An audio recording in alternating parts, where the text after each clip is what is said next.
Assalamualaikum warahmatullahi wabarakatuh. Waalaikumsalam warahmatullahi wabarakatuh. Alhamdulillahirabbil alamin.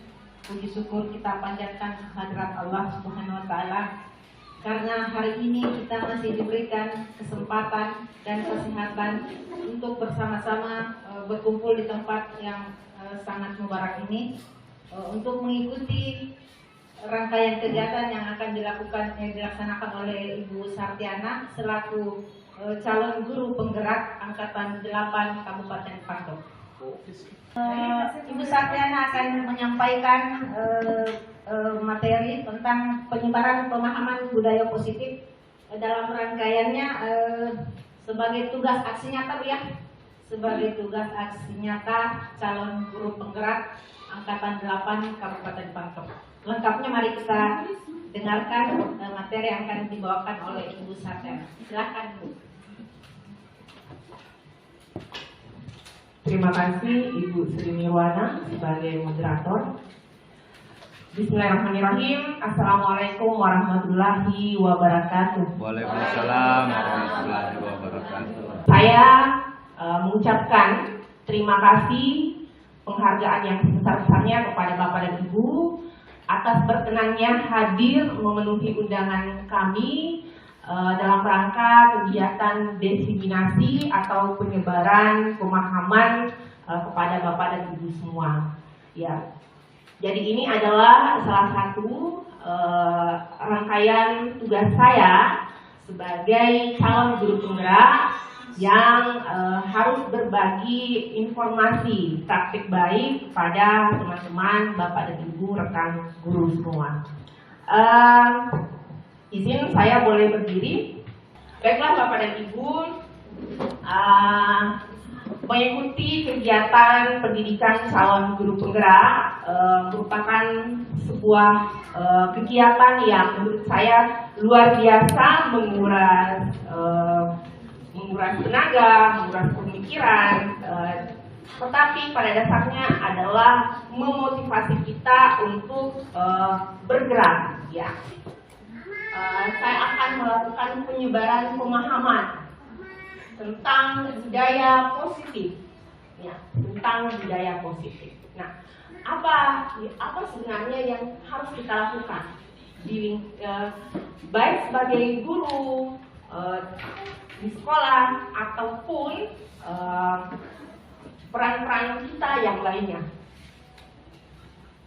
Oke, kita lihat yang pertama. Ya, slide yang pertama ini. Ya. Dalam membangun budaya positif ada 6 kunci yang harus kita pahami bersama. Yang pertama, disiplin positif dan nilai-nilai kebajikan universal.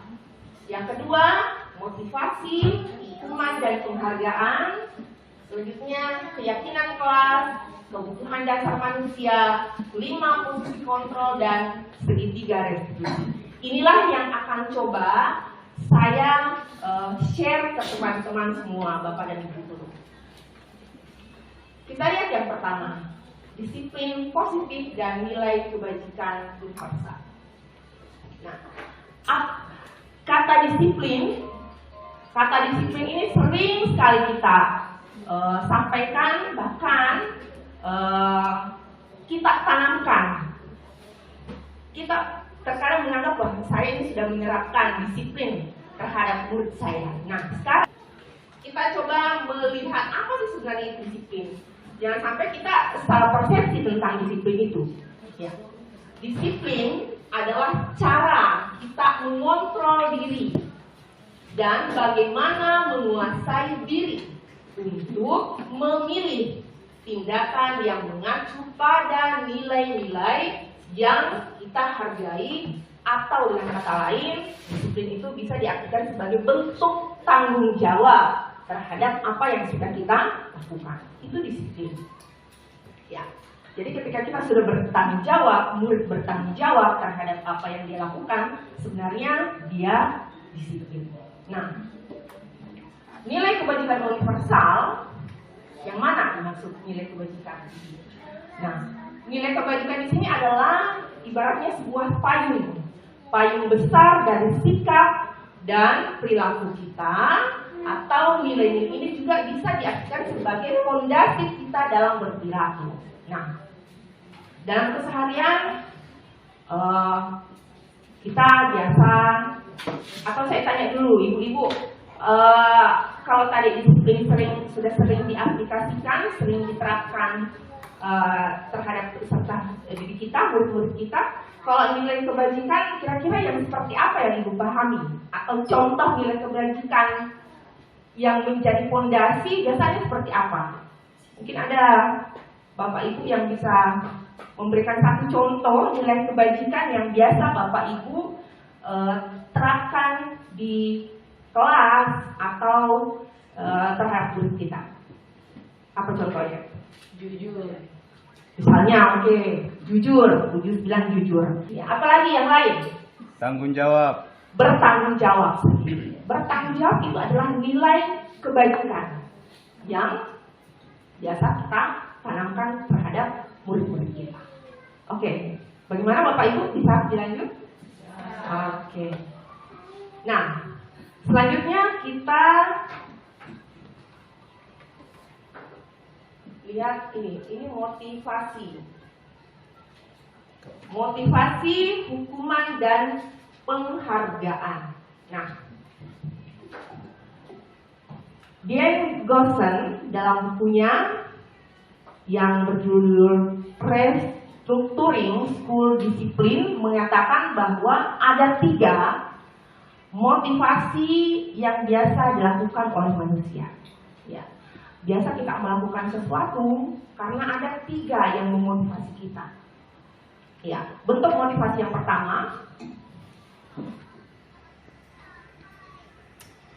untuk motivasinya adalah untuk menghindari ketidaknyamanan atau hukuman. Nah, saya kasih contoh Bapak dan Ibu.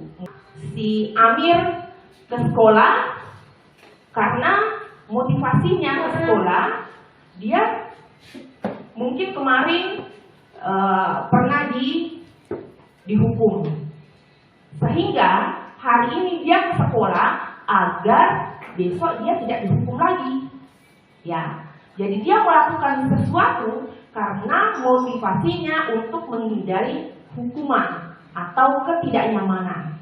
Kalau tidak ke sekolah tidak enak, pasti besok dikasih berdiri Kak, atau besok barangkali saya dikasih tugas tambahan banyak.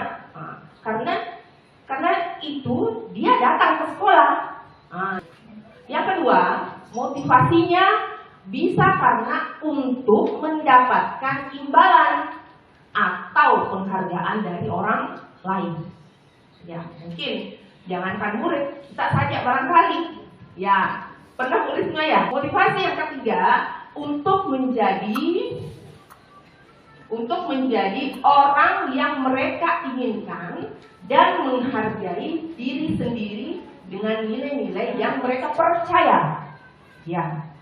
Jadi dia melakukan sesuatu, seseorang melakukan sesuatu, mau dipuji, tidak dipuji, dia tetap melakukannya. Karena kenapa? Karena dia menghargai dirinya. Karena dia menghargai dirinya sendiri dengan adanya nilai-nilai yang dia percaya. Saya kasih contoh. Ya, saya datang ke sekolah tepat waktu. Sebagai guru misalnya, saya kasih contoh dulu sebagai guru. Sebentar kita ambil contoh murid. Saya datang ke sekolah, masuk mengajar tepat waktu, dilihat tidak dilihat oleh kepala sekolah misalnya, saya tetap masuk mengajar tepat waktu. Kenapa? Mungkin kalau dilihat kepala sekolah nanti saya akan dapat penghargaan. Tetapi kalau tidak dilihat kepala sekolah saya tetap masuk. Kenapa? Karena saya menyadari, saya menghargai diri saya. Diri saya sebagai seorang guru yang harus memberikan tuntunan, yang harus menuntun murid. Ya, saya harus menjadi teladan bagi murid saya. Jadi dilihat tidak dilihat oleh siapapun, dikasih penghargaan tidak dikasih penghargaan, saya tetap akan masuk mengajar, datang ke sekolah tepat waktu misalnya. Kenapa? Karena saya menghargai diri saya sebagai seorang guru, misalnya, sebagai pribadi saya, ya, yang bertanggung jawab. Tadi ada nilai-nilai yang kita percaya, tanggung jawab. Setelah kita tahu motivasinya, sekarang kita dari motivasi itu biasanya akan lahir keyakinan, ya, keyakinan kelas. Apa itu keyakinan kelas? Mengapa keyakinan kelas? Mengapa tidak peraturan kelas saja? Ya, kenapa kita pakai keyakinan di sini, bukan peraturan? Atau apa nanti bedanya? Bedakah peraturan dengan keyakinan? Peraturan kelas, peraturan sekolah, atau keyakinan sekolah?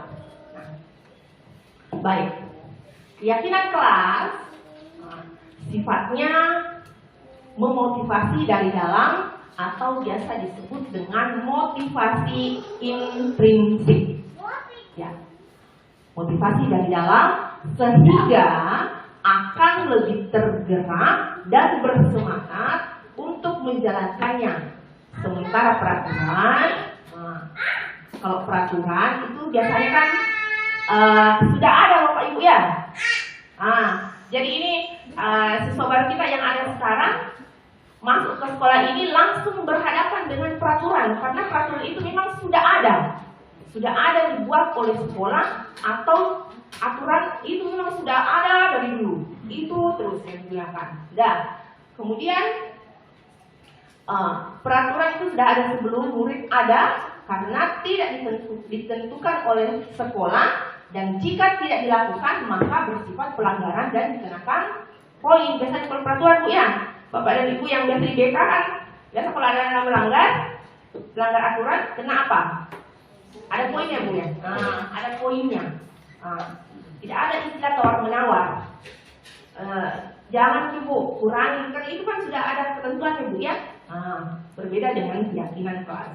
Nah itu, karena kalau keyakinan kelas itu ada berdasarkan kesadaran murid, dibuat berdasarkan kesadaran atau motivasi dari dalam diri murid kita. Nah, kita pindah ke sebelahnya. Keyakinan kelas dibuat berdasarkan kesepakatan yang telah diyakini bersama, dan dapat menanamkan nilai-nilai positif pada murid dengan langkah-langkah. Kalau tadi peraturan sudah ada, biasanya sudah baku, keyakinan kelas ini kita yang buat. Berbeda dengan peraturan tadi. Peraturan kan sudah siap. Keyakinan kelas, langkah-langkahnya bagaimana membuat keyakinan kelas? Yang pertama, guru dan murid menyampaikan harapan. Jadi kita masuk di kelas, biasanya di awal pembelajaran ini sangat menarik sekali. Ini bisa sekali langsung diterapkan nanti Bapak Ibu, apalagi di awal semester seperti ini nanti. Sebelum kita mengajar, lakukan dulu ini. Buat keyakinan kelas sebelum kita mengajar. Ya. Pertama, berikan kesempatan kepada murid dan kita juga sebagai guru, apa harapan kita terhadap kelas kita. Kelas kita melulu. Apa harapan kita? Berikan kertas ke anak-anak, mereka bisa menulis apa harapannya terhadap kelasnya. Mungkin ada yang menulis, misalnya saya mau kelas kita bersih terus. Ya, dikumpulkan semua itu harapan-harapannya. Kemudian buat kesepakatan dari harapan yang ada, yang mana dari harapan tersebut bisa dijadikan sebagai suatu keyakinan. Kalau kesepakatan itu sudah ada, jangan lupa sepakati konsekuensinya. Apa konsekuensinya? Itu jangan lupa dokumentasikan. Ya, kita terkadang biasa buat ini, tapi lupa mendokumentasikan. Yang terpenting sekarang adalah selalu ingat mendokumentasikan. Ya. Kalau tadi anak-anak kan sudah menulis, menempelkan kertas, itu bisa ditempel di dinding atau dibuat dalam bentuk semenarik mungkin. Kemudian jangan lupa sosialisasikan. Karena mungkin kesepakatan ini, saya sebagai guru yang masuk di kelas itu membuat kesepakatan dengan murid, maka guru yang lain pun harus tahu. Jadi ketika dia masuk di kelas tersebut, misalnya saya di kelas 10 akuntansi, saya bersama murid di kelas 10 akuntansi membuat kesepakatan kelas. Guru-guru yang lain yang mengajar di kelas 10 akuntansi juga harus tahu apa kesepakatan kelas itu. Jadi ketika masuk mengajar, dia juga tahu, dia juga care dengan kesepakatan tersebut. Karena ini adalah kesepakatan, maka kita bisa melakukan evaluasi sewaktu-waktu.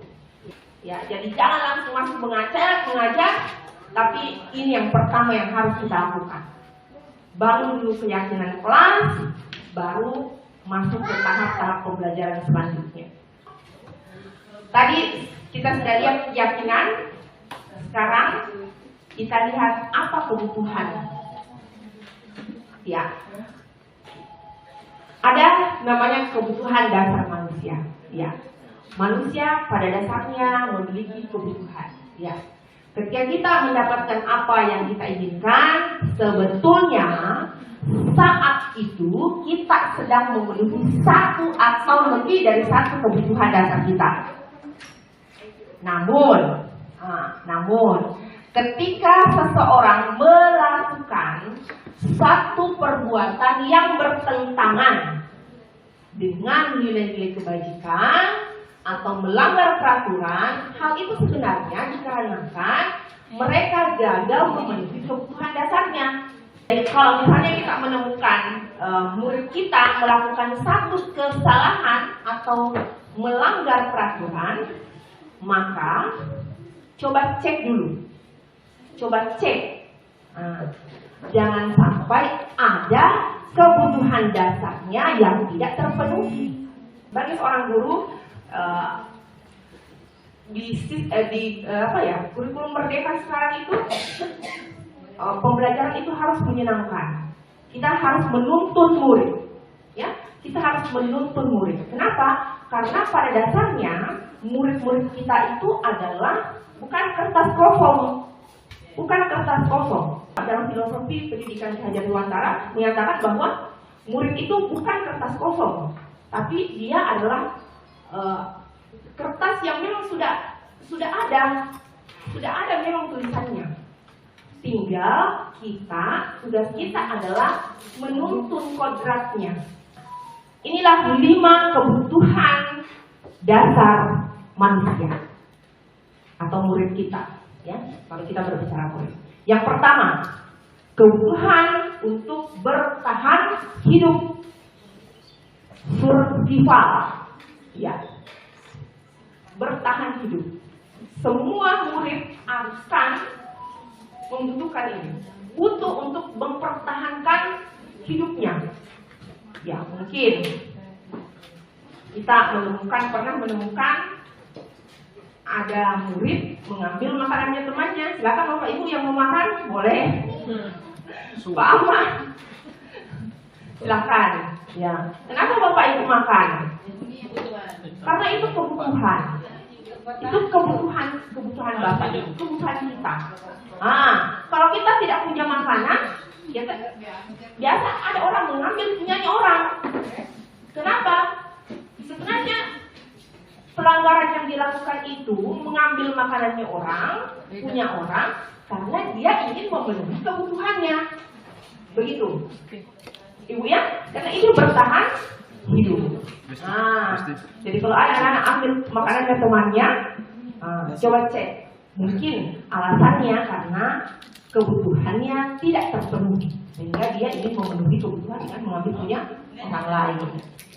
Yang kedua, kita butuh kasih sayang dan rasa diterima.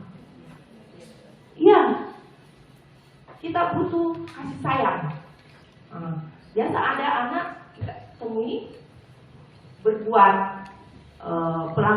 melakukan pelanggaran, karena sebenarnya dia butuh kasih sayang. Kita tidak paham, ternyata dia melakukan ini Ternyata mungkin dia tidak punya orang tua di rumah, mungkin keluarganya broken home dan sebagainya. Nah, itu. Jadi ada kebutuhan kasih sayang yang dibutuhkan. Yang selanjutnya, yang ketiga, penguasaan. Kebutuhan akan penguasaan. Ya, ada orang biasa suka menguasai punya orang lain. Karena ini memang sebenarnya adalah satu kebutuhan juga. Yang ketiga, keempat, kesenangan. Ya, kita butuh bersenang-senang juga. Jangan dikasih terus tugas kepada murid, karena ada saatnya juga murid punya kebutuhan untuk senang-senang lah sedikit, Bu. Santai sedikit, Bu. Kan biasanya begitu ya. Biasa kita, Bu, senang-senang dulu deh. Nah, karena dia butuh kesenangan. Dia mungkin sedikit-sedikit lari kemana? Pergi main voli. Kenapa? Karena ternyata itu adalah kebutuhan. Kemudian yang terakhir adalah kebebasan. Ya, jangan lupa manusia butuh kebebasan. Ya, oke. Saya kira nanti kita akan lihat lagi Bapak dan Ibu. Nah, selanjutnya kalau tadi itu ada 5 kebutuhan. Nah, kita harus memiliki posisi kontrol juga. Jangan sampai kan kita kebablasan dengan ingin memenuhi semua kebutuhan itu, akhirnya kita kebablasan. Ada 5 posisi kontrol yang perlu kita pahami Bapak dan Ibu. Yang pertama, ya, terutama ini kita sebagai seorang gurunya, ada 5 posisi kontrol yang biasanya ada pada guru. Yang pertama, penghukum. Ya, posisi sebagai penghukum. Yang kedua, pembuat rasa bersalah. Kita bisa berada pada posisi membuat murid merasa bersalah. Yang ketiga, sebagai teman. Kita bisa berada pada posisi kontrol sebagai teman. Keempat, sebagai pemantau. Dan kelima, sebagai manajer. Oke. Bisa dilihat. Contoh, ini saya kasih satu contoh kasus Bapak Ibu ya. Ini saya punya satu contoh kasus supaya kita bisa melihat di mana posisi saya. Jadi nanti kita akan melihat posisi kita masing-masing di mana. Setiap orang itu bisa saja memiliki posisi, memiliki kelima ini posisi kontrol ini. Ada juga orang memang mendominasi posisi kontrol, berada di posisi kontrol pertama. Ada juga orang memang berada di posisi dominasi, berada di posisi kontrol ketiga. Ya, pokoknya kalau menyelesaikan masalah selalu kayak berteman dengan murid. Ada juga memang hukuman terus. Nah, ya nanti kita akan lihat apa sih beda-bedanya, di mana perbedaan. Nah, saya punya satu kasus. Rudi tidak memakai sepatu hitam hari ini. Ini masalah ya? Masalah. Kenapa? Karena aturan di sekolah kita harus pakai sepatu hitam. Aturannya harus pakai sepatu hitam. Saya nggak pakai sepatu, makanya hari ini saya pakai sepatu hitam ya. Karena saya menyampaikan aturan, maka saya memakai sepatu hitam. Jadi Bapak Ibu mungkin tidak tahu kenapa alasannya saya pakai sepatu hitam. Sebenarnya karena saya ingin menyampaikan kasus ini. Jadi saya ingin menyampaikan ini, kan guru itu menuntun ya, Bapak Ibu ya, teladan ya. Jadi sebelum menyuruh ke murid harus memberikan contoh dulu. Makanya saya pakai sepatu hitam. Iya. Oke.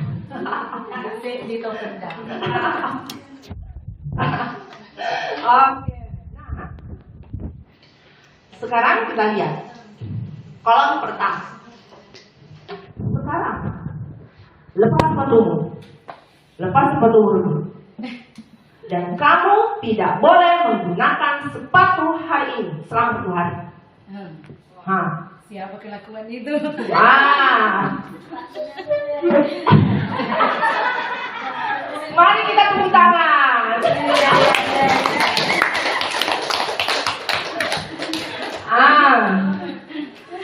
Inilah yang dikatakan sebagai posisi kontrol penghukum. Ya. Jadi dari cara menyampaikan, dari memberikan kata-kata, intonasi, di situ bisa membawa kita pada satu posisi tertentu. Ya, jadi coba saya contohkan. Sekarang lepas sepatu kamu dan kamu tidak boleh menggunakan sepatu selama 1 hari. Bapak Ibu itu sudah menghukum. Belum kita lepas anak-anak sepatunya, itu sudah masuk kategori posisi kontrol penghukum. Oke? Bapak Ibu? Sekarang Rudi, Ibu sudah berkali-kali menyampaikan kepada kamu kalau sepatu yang dipakai ke sekolah itu warna hitam, bukan yang lain. Tapi kamu selalu saja mengecewakan Ibu. Kamu keluar aslinya. Pembuat rasa bersalah, manoko-noko. Biasa kan begitu ya kita dinoko ya anak-anak, dinoko. Itu membuat anak merasa bersalah. Beda Bapak Ibu ya, antara yang kolom 1 sama-sama ini menegur, sama-sama menegur ya. Tetapi bentuk tegurannya itu berbeda isinya. Rudi, Ibu sudah berkali-kali menyampaikan kepada kamu kalau sepatu yang dipakai ke sekolah itu warna hitam, bukan yang lain. Tapi kamu selalu saja mengecewakan Ibu.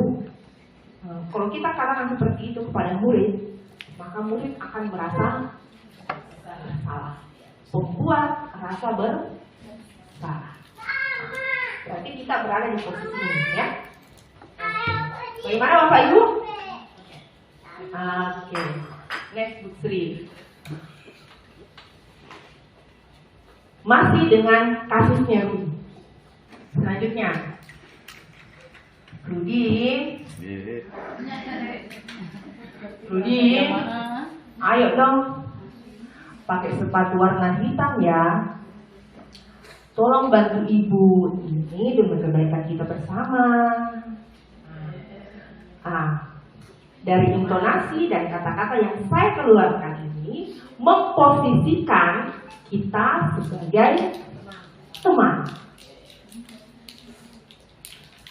Atau bisa juga kenapa main HP? Bisa.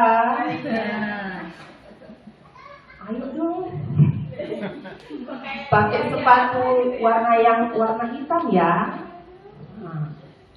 Tolong bantu Ibu. Ketika kita meminta bantuan kepada murid, berarti kita menganggap kita berada pada level yang sama dengan murid, memposisikan diri kita selevel dengan murid. Berarti dia adalah teman kita anggap dia sebagai teman. Apalagi kalau dipukul-pukul pundaknya, atau dipegang tangannya, atau diberikan perlakuan-perlakuan fisik selayaknya sebagai seorang teman. Jadi bagaimana Bapak Ibu punya teman, punya bestie ya? Seperti itulah kita terhadap murid ya. Oke. Kemudian masih dengan kasus Rudi. Kamu sudah melanggar peraturan sekolah. Kamu tahu konsekuensinya. Ingat, besok kamu harus menggunakan sepatu hitam. Seandainya di sekolah ada sepatu ganti, ya bisa disuruh ganti langsung sepatunya. Atau bisa juga begini, kamu sudah melanggar peraturan sekolah. Jadi Bapak Ibu silakan bisa lihat mimik saya ya. Ya, karena mimik juga itu menentukan posisi kita.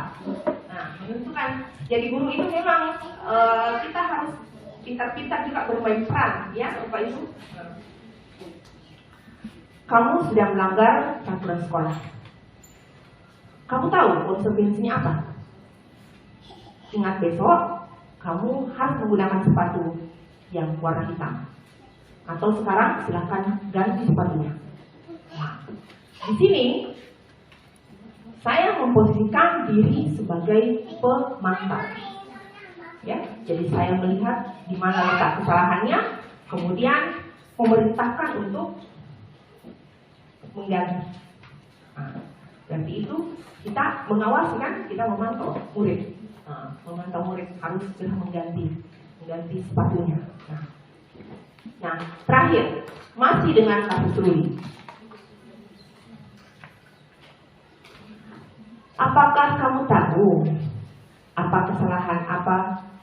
Apakah kamu tahu apa kesalahanmu? Bagaimana? Nanti murid kan akan menjawab, iya Bu, saya pakai sepatu hitam, sepatu putih. Bagaimana cara kamu memperbaiki kesalahan itu? Nah, mungkin murid akan menjawab lagi, besok saya akan ganti Bu, saya tidak akan lagi menggunakan sepatu ini. Nah, pertanyaan-pertanyaan ini contoh pertanyaan dari masih banyak pertanyaan yang lain. Pertanyaan ini menggambarkan posisi kita sebagai manajer. Ya. Kenapa dikatakan manajer? Karena kita hanya mengarahkan murid, kan? Bukan kita yang tentukan. Bukan kita yang kamu sepatumu warna ini salah. Bukan kita yang mengatakan salah sebenarnya, tetapi murid sendiri. Nah, di sini posisi sebagai manajer. Jadi manajer itu kan hanya mengatur-atur, bukan dia yang melakukan eksekusi kan? Itu sebagai manajer. Apakah kamu tahu apa kesalahanmu? Jadi murid nanti akan menjawab sendiri, mengakui sendiri apa kesalahannya. Dia sendiri yang menyebutkan, menyadari kesalahannya.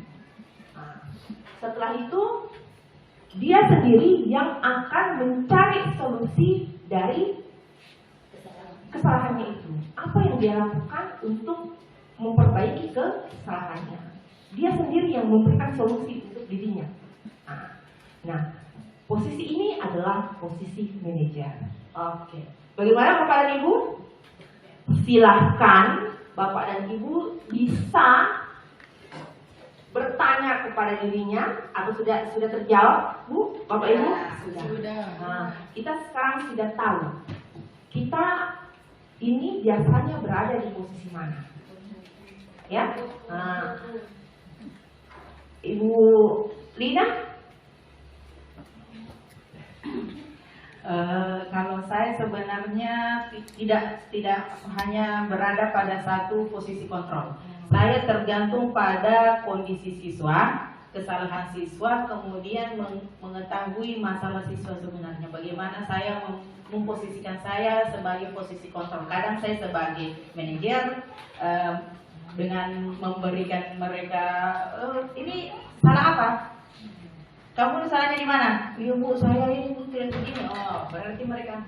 Kemudian kalau sebagai teman itu kadang saya memposisikan sebagai teman curhat mereka karena saya wali kelas sebenarnya. Saya sering seperti itu. Kemudian untuk penghukum itu memang ada beberapa.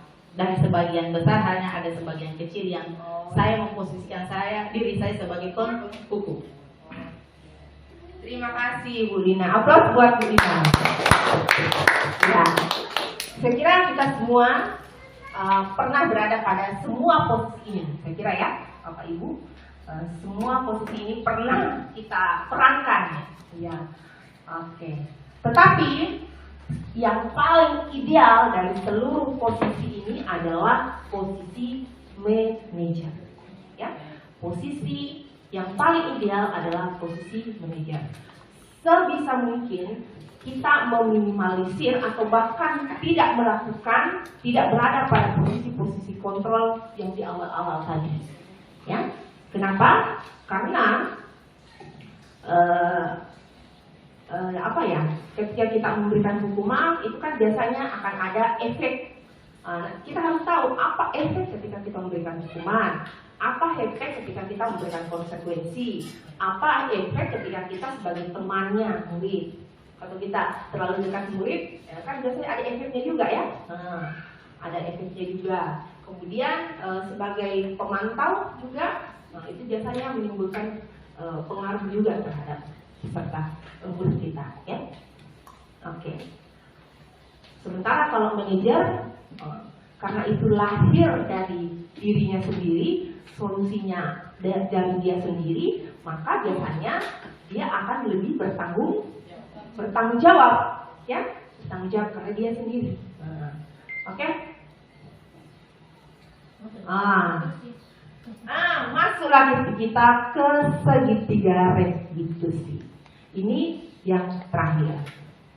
Nah, apa itu segitiga restitusi? Dulu saya tuh bingung. Pertama masuk di guru penggerak, ini maksudnya mau kemana ini? Kenapa dari segitiga? Apa maksudnya? Oh, ternyata seperti ini Bapak Ibu. Segitiga restitusi itu adalah proses, ya, proses yang dilakukan oleh guru untuk membantu murid agar dapat memperbaiki kesalahannya sehingga memiliki karakter yang lebih kuat. Jadi segitiga restitusi itu adalah proses dilakukan untuk memperbaiki kesalahan murid, ya, memperbaiki kesalahan murid agar dia bisa kembali kepada karakter yang lebih kuat. Oke.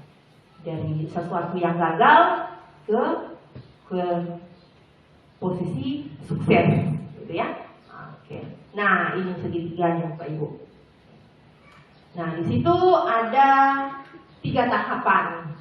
Ada 3 tahapan. Yang pertama, ini, menstabilkan identitas. Langkah pertama, kita harus melakukan menstabilkan, ya. Kita harus menstabilkan dulu identitas murid. Ya. Kemudian langkah yang kedua, lakukan validasi. Agak berat kurasa nih. Ini. Nggak ngaruh ya? Oh ya, sedikit terbantu. Oke. Langkah yang kedua atau tahapan yang kedua, lakukan validasi tindakan yang salah. Kemudian terakhir menanyakan keyakinan. 3 langkah ini, 3 tahapan inilah yang dilakukan ketika kita atau murid mengalami masalah. Jadi kalau murid kita bermasalah, langkah ini bisa dilakukan untuk mengembalikan murid pada karakter yang lebih kuat, yang lebih baik. Kalau ada kesalahan, supaya anak kembali ke karakter yang lebih baik, maka kita menggunakan tahapan ini. Oke.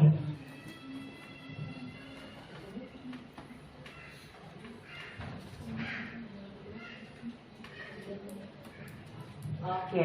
Nah, kita lihat Bapak dan Ibu. Tahapan yang pertama tadi.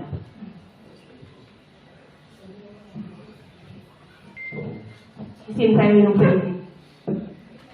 Silakan teman-teman juga minum.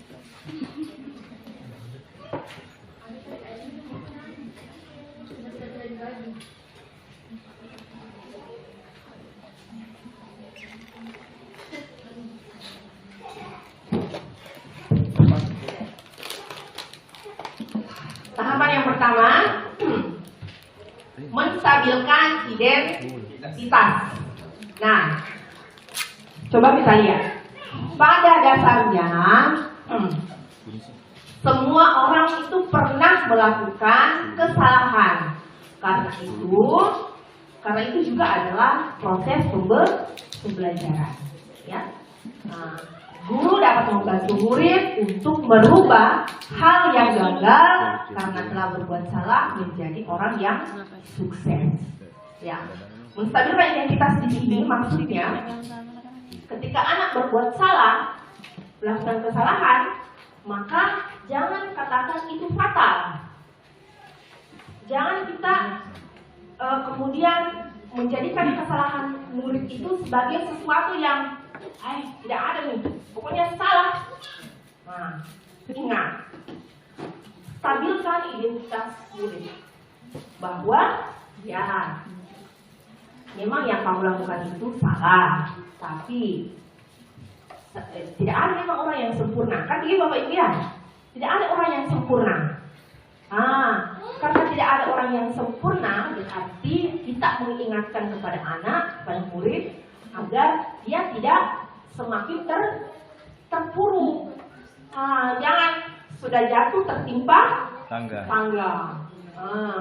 Sudah jatuh babak belur nih kalau anak-anak, karena kesalahannya semakin kita pojokkan dia, semakin kita hakimi dia. Bagaimana dia keluar dari kesalahan? Tugas kita adalah menstabilkan identitas murid. Ya, nak, memang yang kamu kerjakan itu tadi salah, tetapi memang tidak ada orang yang sempurna. Ibu juga sering melakukan kesalahan. Jangan kalau misalnya murid kita datang terlambat, kau deh 2 kali, kemarin terlambat lagi hari, besok terlambat lagi. Semakin anak-anak terpojok, semakin anak-anak tidak keluar dari masalahnya. Coba bantu anak murid kita untuk keluar dari posisi itu. Ya, salah, oke, memang dia salah. Kita tidak benarkan kesalahannya, tapi kita tidak boleh langsung menghakimi. Kita harus membantu murid untuk merubah hal yang gagal menjadi hal yang bersifat baik, sukses. Ya, itulah yang dimaksud dengan menstabilkan identitas. Selanjutnya, tahapan yang kedua, memvalidasi tindakan yang salah. Kan tadi muridnya sudah melakukan kesalahan. Sekarang kita melakukan validasi. Kita memvalidasi. Di sini kita harus memahami kebutuhan dasar yang mendasari tindakan murid berbuat salah. Tadi kan di awal kita sudah bahas ada 5 kebutuhan dasar murid. Kebutuhan dasar murid kita, ya. Jadi kalau murid kita melakukan kesalahan ini, coba cek kebutuhan apa yang tidak terpenuhi. Ya, kita validasi apa kebutuhan yang mendasari, yang harus murid ini butuhkan, sehingga dia melakukan hal-hal seperti ini. Kalau dia selalu terlambat ke sekolah, maka cross check kebutuhan dasar apa yang tidak terpenuhi pada murid sehingga dia selalu terlambat. Ini yang dimaksud dengan memvalidasi tindakan yang salah. Guru dapat memahami alasan murid melakukan kesalahan sehingga murid merasa dipahami. Dengarkan alasannya dulu. Berikan kesempatan kepada murid untuk menyampaikan alasannya melakukan hal-hal tersebut. Kalau dia terlambat ke sekolah, dengarkan alasannya kenapa dia terlambat. Jadi kita dengarkan dulu alasannya. Biarkan murid menyampaikan alasan, sehingga murid merasa dipahami. Ya. Selanjutnya, tahapan yang ketiga,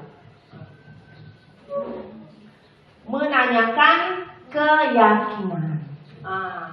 Ini adalah tahapan terakhir. Murid diberi pertanyaan bermakna yang dapat menumbuhkan motivasi intrinsiknya.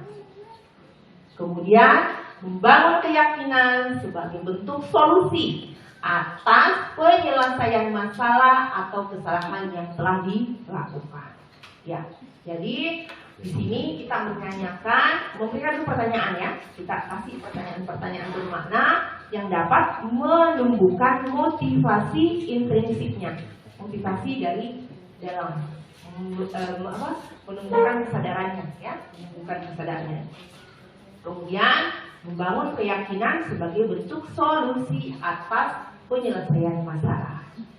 Oke, untuk lebih jelasnya kita akan lihat ada satu lagi contoh kasus. Ya. Oh, mantap, Merna ini. Airin. Nah, ini Airin. Nah, itu Airin pakai jilbab apa, Bapak Ibu? Nah, di sekolah kita ada nggak aturan menggunakan jilbab abu-abu? Tidak ada ya. Nah, tapi kan kita biasa kita menemukan murid seperti itu ya. Nah, biasa ada murid pakai jilbab abu-abu ke sekolah. Padahal sebenarnya tidak ada aturan menggunakan jilbab abu-abu.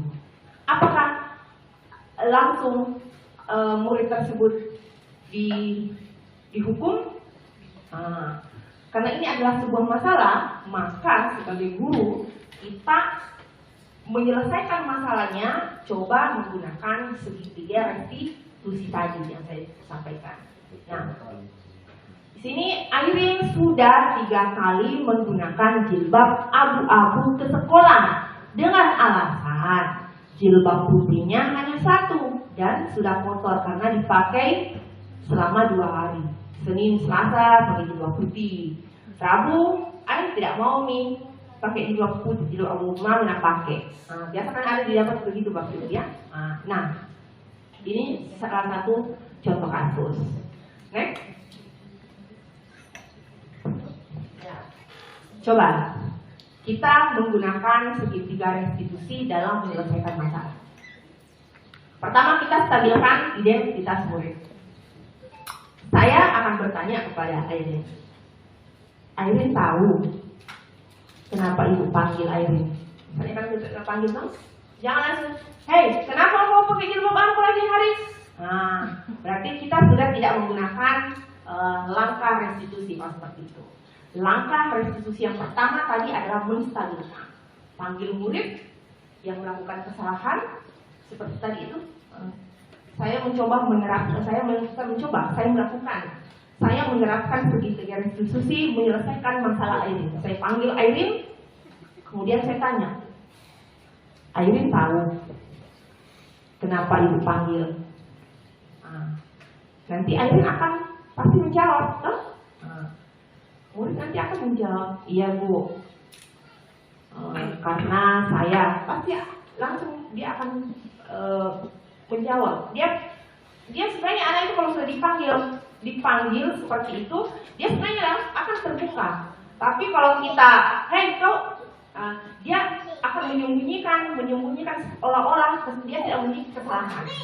Ya, kemudian sudah berapa kali tadi kan dia sudah tahu kalau dia dipanggil, dia sudah langsung mengerti. Oh pasti jilbab aku tidak panggilkan Kak Ibu. Sudah berapa kali Airin menggunakan jilbab warna seperti itu? Dia akan menjawab lagi. Sudah 3 kali mungkin atau berapa kali. Apa yang Airin yakini mengenai warna jilbab yang dikenakan pada hari Rabu di sekolah kita? Kan ini anak kan sudah tahu, dia tahu aturan sekolah. Dia pasti akan menyebut bahwa kalau hari Rabu itu pakai jilbab putih. Apakah kamu meyakininya? Dia murid nanti akan menjawab. Ya, kalau dia meyakini, dia akan menjawab iya. Airin. Karena saya akan menstabilkan identitasnya Airin. Tidak ada orang yang sempurna atau tidak pernah melakukan salah. Ibu tidak menyalahkan Airin, karena ibu juga pernah berbuat salah. Padahal ini anak kan sudah jelas-jelas berbuat salah, tetapi kita tidak langsung menjudge bahwa kesalahan itu fatal. Salah, oke salah, tetapi kita harus stabilkan dulu murid. Jangan langsung salah ya salah. Sekalipun itu salah, karena kita sendiri juga sebagai guru ya. Kita juga sebagai guru sering melakukan kesalahan. Oke, masuklah kita ke tahapan. Ini contoh yang bisa kita lakukan ya. Jadi Bapak dan Ibu bisa mengajukan pertanyaan-pertanyaan sesuai dengan masalah yang dihadapi oleh muridnya Bapak ya. Ini contoh. Intinya pertama, ingat, stabilkan dulu identitas. Oke. Masuk di langkah kedua. Jika anak sudah stabil, kita sudah menstabilkan identitas, maka lakukanlah validasi tindakan yang salah. Bagaimana memvalidasi tindakan yang salah? Contoh, Airin pasti punya alasan kenapa sering menggunakan jilbab abu-abu pada hari Rabu. Tadi kan kalau memvalidasi kesalahan kan salah satunya adalah menanyakan alasan. Kita harus dengar apa alasan anak. Kemudian jangan lupa berikan penguatan. Menggunakan jilbab yang bagus ke sekolah memang baik. Ingat, yang terpenting itu bersih dan rapi. Jadi jilbab yang lama pun tidak apa-apa. Jadi seperti itu Bapak Ibu ya. Contoh yang bisa kita lakukan untuk memvalidasi tindakan murid yang salah. Oke? Bagaimana? Tahapan yang terakhir, kita menanyakan keyakinan. Menanyakan keyakinan. Kalau masih ingat, kira-kira yang Airin lakukan itu sudah sesuai dengan keyakinan kelas atau belum? Karena dia melakukan kesalahan, pasti nanti dia akan menjawab bahwa yang saya lakukan ini tidak sesuai dengan keyakinan kelas. Tadi kan keyakinan kelasnya sudah dibuat sendiri Bapak Ibu ya. Ingat, keyakinan kelas itu yang membuatnya adalah berdasarkan kesepakatan kelas, kesepakatan murid guru ya. Oke.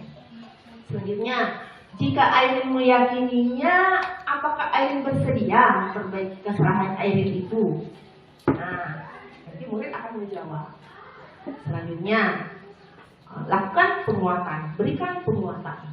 Berjanji untuk tidak mengulanginya lagi itu penting. Namun tindakan apa yang bisa Airin lakukan untuk memperbaiki kesalahannya tadi? Jadi lagi-lagi murid sendiri yang menemukan solusinya. Jadi bukan kita. Jadi murid sendiri yang membangun keyakinannya, membangun solusi, yang memberikan solusi pada diri sendiri berdasarkan dari keyakinan kelas yang sudah ada. Jadi memang harus ada keyakinan dulu yang kita buat. Kalau tidak ada keyakinannya, dari mana kita mau mengambil dasar?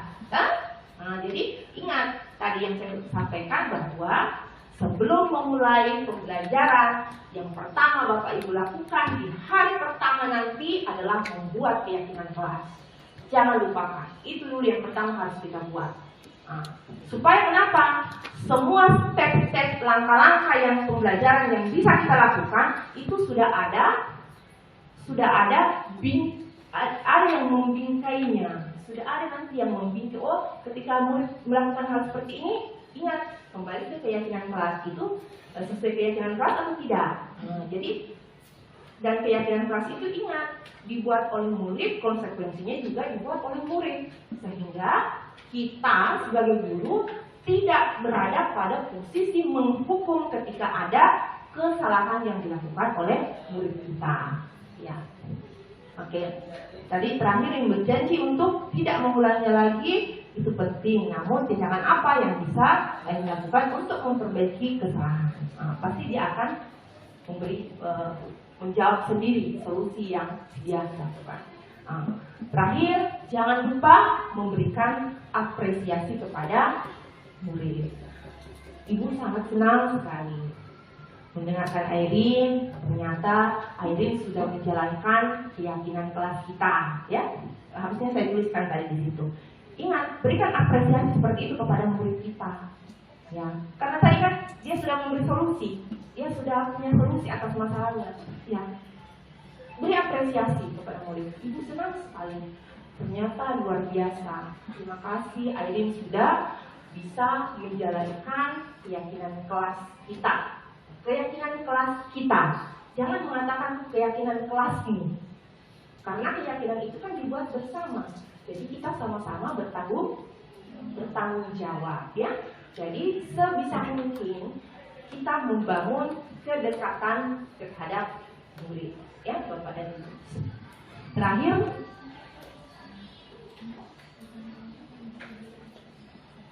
oke, next. Oke, sudah. Seperti itu Bapak dan Ibu, ya. Jadi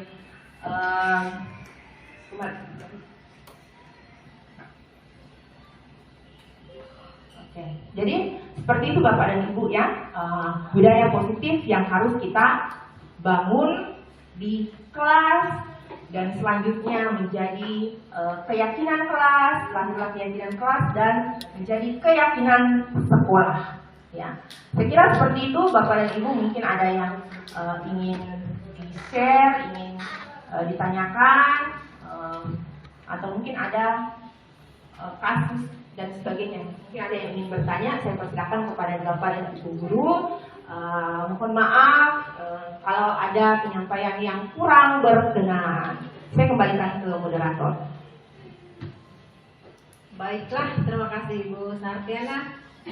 Itulah tadi kita mendengarkan bersama-sama materi yang dibawakan, materi yang sangat luar biasa saya kira untuk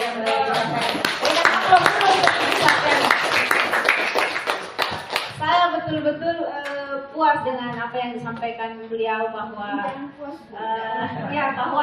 ada banyak cara untuk menerapkan budaya positif, terlebih lagi bagi kita sebagai pendidik. Mungkin untuk sesi berikutnya saya mungkin akan mempersilahkan dua penanya untuk sesi pertama, ya. Untuk sesi pertama saya persilahkan dua penanya untuk menyampaikan pertanyaan ataupun mungkin ada sharing pendapat atau apapun itu. Di tempat ini kita bisa mengeluarkan apa saja, baik itu pertanyaan ataupun pengalaman yang mungkin pernah kita dapatkan. Untuk itu saya persilahkan siapa yang ingin bertanya pertama. Ayah. Silakan Ibu Risnawati Asis, silakan. Assalamualaikum warahmatullahi wabarakatuh. Waalaikumsalam. Terima kasih atas kesempatan yang diberikan kepada saya, Ibu. Begitu banyak tadi materi yang Ibu sampaikan, termasuk di dalamnya bagaimana cara menyampaikan kesalahan yang dilakukan oleh murid. Nah, pertanyaan saya, apabila murid itu melakukan suatu kesalahan, apa bedanya bentuk hukuman dan konsekuensi yang diberikan pada murid tersebut? Terima kasih.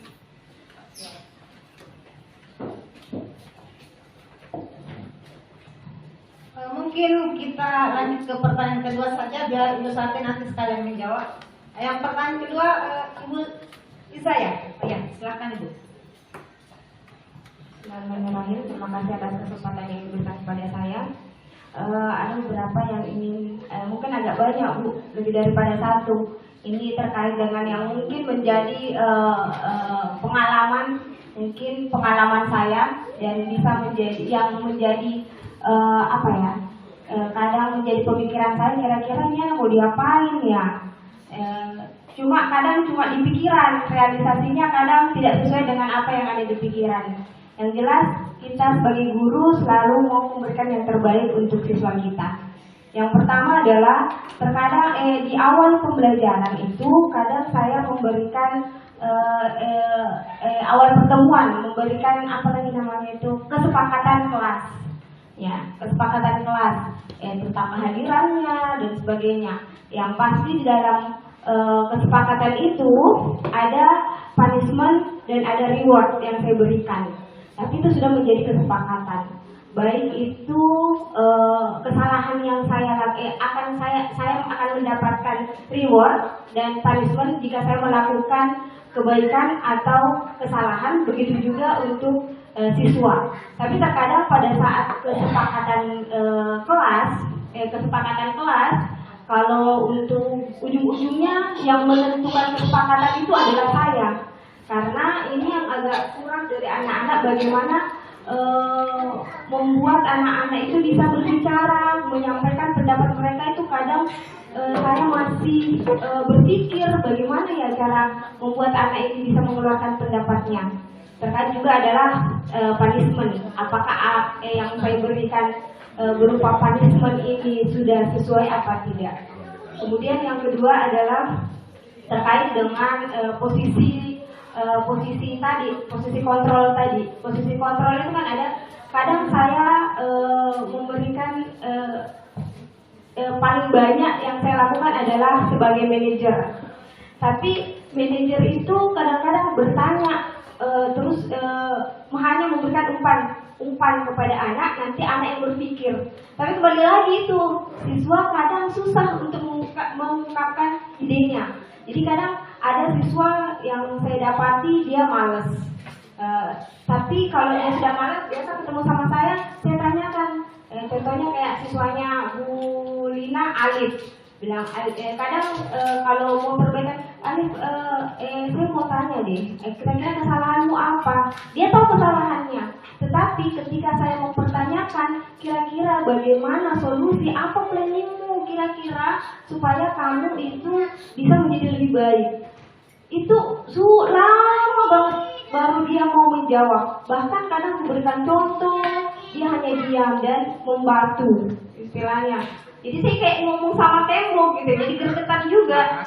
Jadi kemudian ya jadi kayak ujung-ujungnya saya sendiri lagi yang buat solusi. Walaupun akhirnya saya sudah memberikan kepada dia, saya kasih contoh, kayak contoh saya selalu terlambat dan sekian ini. Saya berusaha untuk bisa bangun, kasih jam waker dan sebagainya.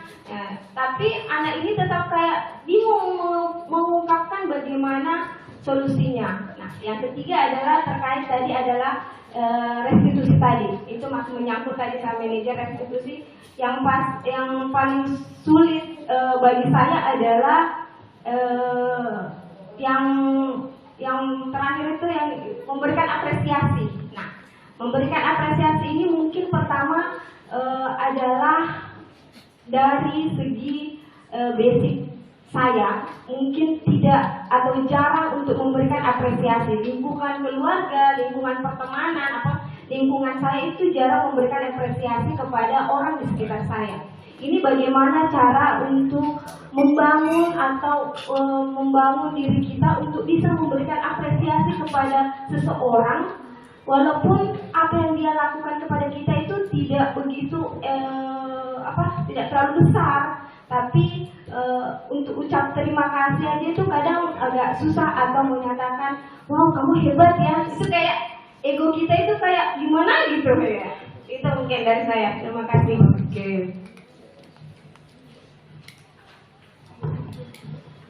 Oke, terima kasih Ibu Isra dan Ibu Risna atas pertanyaan tadi yang sudah diajukan untuk Ibu Sarti. Mungkin langsung saja Ibu Sarti menjawab pertanyaan dari kedua teman kita. Silakan. Terima kasih Bu Sri, terima kasih teman-teman yang sudah mengajukan pertanyaan. Luar biasa pertanyaannya. Mungkin dua yang bertanya, tetapi pertanyaan ini sebenarnya mewakili banyak pertanyaan yang lain ya. Jadi mungkin memang pertanyaan ini sebenarnya ada di benak kita masing-masing karena kita sering mengalaminya. Oke, yang pertama dari Bu Risna, hukuman dan konsekuensi.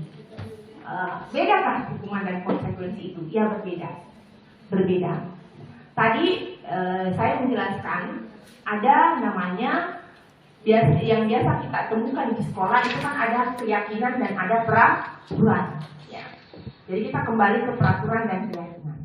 Peraturan itu karena peraturan itu biasanya dibuat sifatnya sudah baku, sudah ada memang di sekolah, sudah ada ketentuan yang sudah seperti itu, poin-poinnya yang sudah ada. Biasanya ketika murid melanggar peraturan, maka dia akan diberi hukuman. Hukuman itu biasa sifatnya adalah sepihak. Ya, sepihak. Tidak mempertimbangkan, tidak meminta alasan dari murid. Pokoknya kamu melanggar aturan ini, maka kamu harus dihukum seperti ini. Nah, jadi tidak ada tawar-menawar biasanya kalau sifatnya hukuman. Seperti itu. Sementara kalau konsekuensi itu biasa adalah lahir dari bentuk efek ketika kita meninggalkan atau melanggar keyakinan. Jadi keyakinan dibuat bersamaan dengan adanya konsekuensi.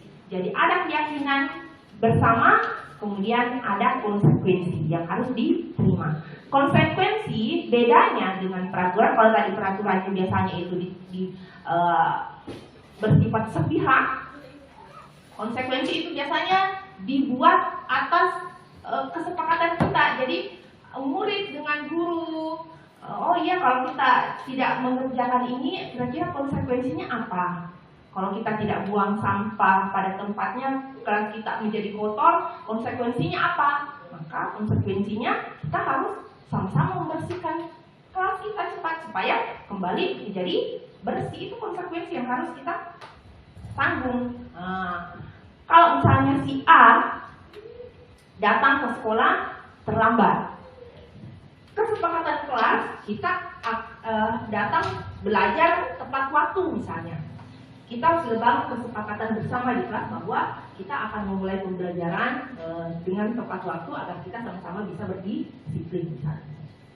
Itu kesepakatan, keyakinan yang kita bangun. Nah, karena ada murid satu orang yang datang terlambat, maka konsekuensinya dia tertinggal 15 menit misalnya. 15 menit pelajaran dia baru datang. Konsekuensinya dia kan pasti ketinggalan pelajaran ya. Ketinggalan pelajaran. Konsekuensinya karena dia tertinggal pelajaran, maka dia harus, kalau teman misalnya keluar istirahat, konsekuensinya dia harus tinggal selesaikan itu tugasnya tadi karena dia tertinggal. Itu kan sudah menjadi konsekuensi. Ya, jadi itulah perbedaannya antara konsekuensi dengan hukuman. Konsekuensi dibangun berdasarkan kesepakatan bersama juga. Sementara biasanya kalau peraturan, karena peraturan itu sudah ada, hukuman itu juga biasanya dibuat sepihak. Tidak lagi mempertimbangkan alasan-alasan murid datang, misalnya seperti itu. Nah, kemudian pertanyaan Bu Isa, bagaimana Bu Isa tadi? Kemudian, oke, iya, terima kasih kembali Ibu. Pertanyaan dari Ibu Isa, ya, ini banyak kasus. Yang pertama tadi mana ya? Membiasakan ya. Oh ya. Berikan apresiasi. Kesepakatan kelas biasanya dibuat. Jadi tadi bisa agak tertinggal memang. Tertinggal ya. Tadi saya sudah bahas bahwa kesepakatan keyakinan kelas itu bisa dibuat dengan ini ada langkah-langkahnya ya.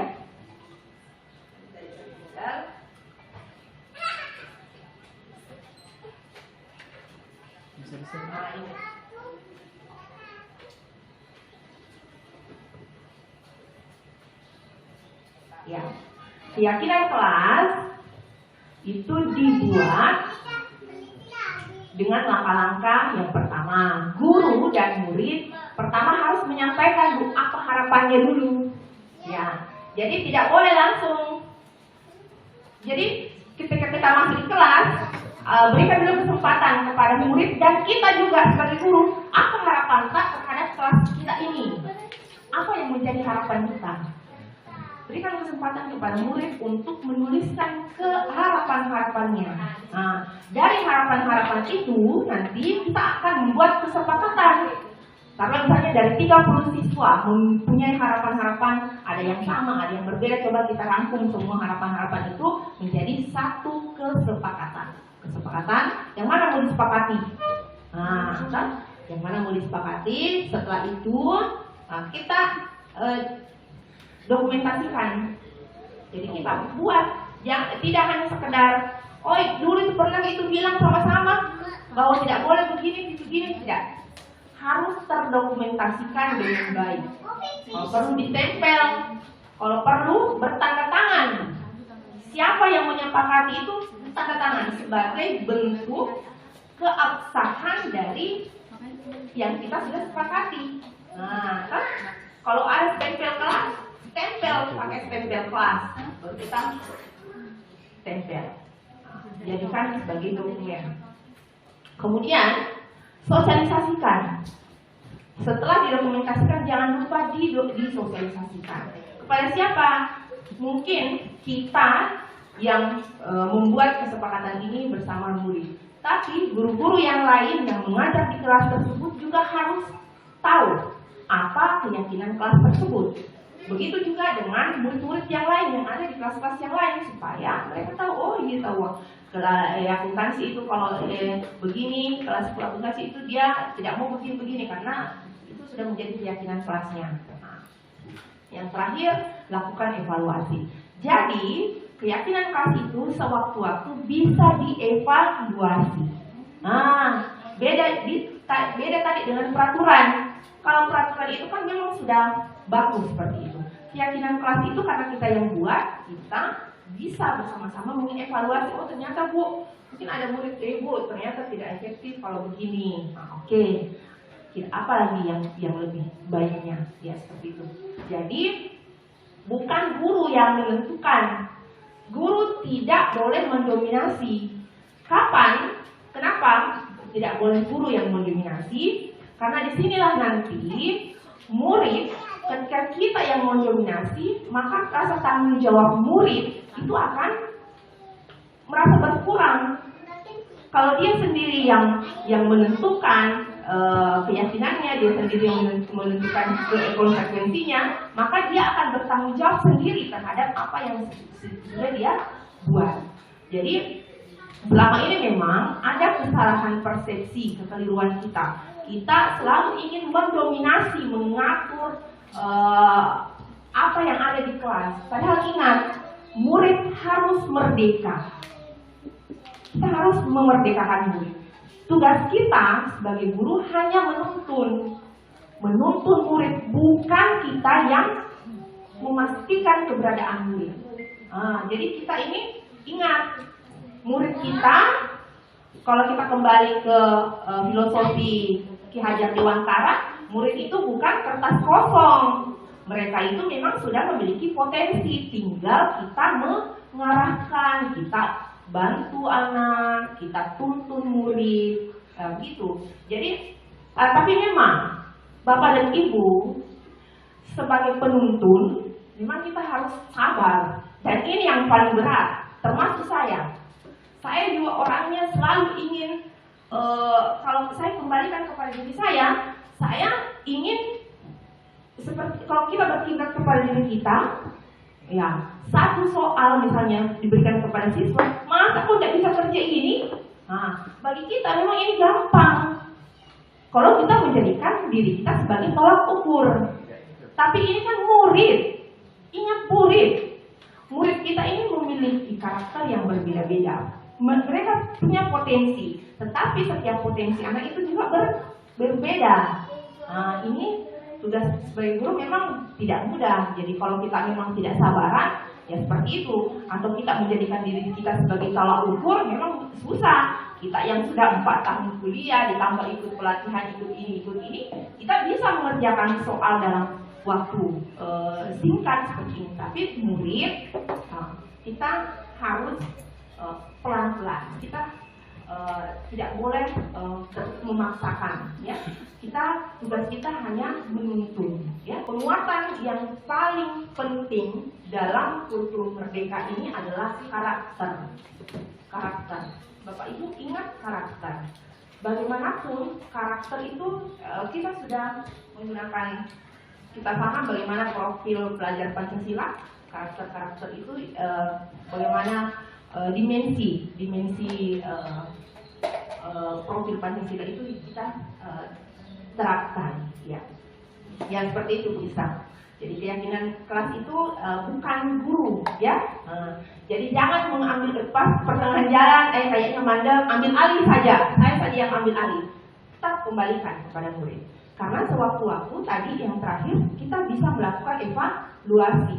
Nah, kemudian ini yang tadi ini bagaimana intinya tadi kan di segitiga restitusi terakhir adalah jangan lupa tadi kita memberikan penguatan, mengapresiasi murid, ya. Bagaimana saya sendiri tipikal orang yang susah untuk memberikan apresiasi kepada murid.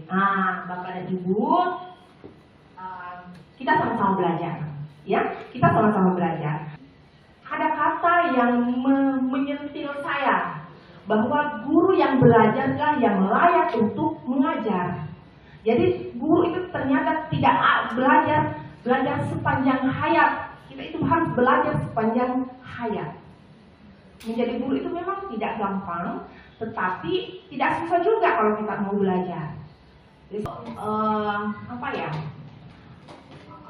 kita juga harus memahami memang karakternya dulu. Yang pertama kita memang harus memahami karakter murid kita, memahami karakter mereka, apa kebutuhan mereka dulu. Baru kita melakukan penanganan terhadap yang bersangkutan. Jangan juga memaksakan ketika kita memberikan pertanyaan, anak harus menjawab. Saya kira jawaban setiap murid itu tidak mesti dalam bahasa lisan, ya, tidak mesti dalam bahasa lisan. Ya, jadi memang banyak anak, jangan murid Bu. Kita saja guru, kalau ditanya, biasa tidak ada yang mau dibilang, tapi tidak tahu bagaimana caranya menyampaikan. Kan biasa ya? Begitu juga dengan murid. Jadi jangan selalu menjadikan diri kita sebagai tolak ukur. Jadi kalau kita tanya muridnya 1-2 kali, masih tidak tahu apa ngomongin anak, tidak ada jawabannya. Coba kita pelajari secara ada juga bahasa-bahasa verbal yang harus kita lihat dari murid. Oh ternyata murid ini memang dia tidak bilang tidak, tapi dari gelagatnya ternyata dia tidak suka. Berarti itu juga bentuk penolakan misalnya. Jadi seperti komunikasi itu akan bisa dibangun bukan hanya di ruang-ruang kelas, mungkin di luar kita, dari mana? Apa kita beli tadi itu di kantin? Saya kira komunikasi seperti itu juga perlu dibiasakan oleh guru agar memancing juga murid untuk bisa berkomunikasi. Karena terkadang memang ada orang tidak bisa kalau ditanya, menurut Bapak apa yang dimaksud apa itu? Padahal sebenarnya ada di kepala, tapi karena tidak terbiasa untuk menyampaikan dengan bahasa lisan, susah. Maka saya kira di sekolah ini adalah lingkup pembelajaran dimanapun kita bisa belajar dan saling mengajar, ya. Jadi seperti itu. Jadi jangan pesimis bisa, ya. Bisa dengan karakter kita hari ini yang seperti ini misalnya susah untuk berdekatan itu mungkin saja memang dipengaruhi karena ada bisa juga itu sebenarnya ada kebutuhan dasar yang bisa sebenarnya tidak terpenuhi dari Bu Ihsan. Kalau kita mau analisis ya, mungkin ada kebutuhan dasar dari kita sendiri sebagai guru yang tidak terpenuhi sehingga kita susah menerima orang lain dengan kekurangan orang. Itu juga sebenarnya punya kebutuhan juga itu. Jadi jangan selalu murid dulu yang dijadikan ini. Coba kembali ke diri kita. Tadi saya menyampaikan 5 kebutuhan dasar. Semua orang kan punya passionnya masing-masing ya. Semua orang punya passionnya masing-masing. Tetapi bukan berarti tidak bisa. Bukan berarti tidak bisa. Jadi guru itu belajar sepanjang hayat ya kita. Karena saya juga dalam proses belajar, tergerak, bergerak dan untuk menggerakkan, sama-sama saling menggerakkan ya. Saya kira seperti itu Bu Ihsan. Saya kembalikan ke moderator. Sudah waktunya bagaimana Bapak Ibu? Ya, terima kasih.